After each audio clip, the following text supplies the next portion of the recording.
Olha aí, minha gente, situações bem diferentes em competições sul-americanas. Vamos falar do Corinthians. Ganhou do Racing lá no Uruguai, 1-0, um jogo difícil, complicado, porque o Corinthians não joga bem.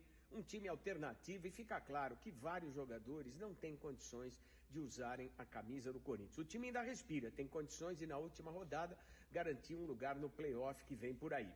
O Palmeiras atropelou os seus adversários até esse momento. 100% na Libertadores, ganhou agora em casa no Bolívar por 2-0 e faltando uma rodada para terminar a fase de classificação, já garante o primeiro lugar geral da competição e leva vantagem na decisão dos jogos que vai ter pela frente, pelo menos se chegar até a semifinal da competição. E aí? Você vê uma diferença tão grande assim para Corinthians e Palmeiras no comportamento, nos seus jogadores, na administração e na gestão? Me conta.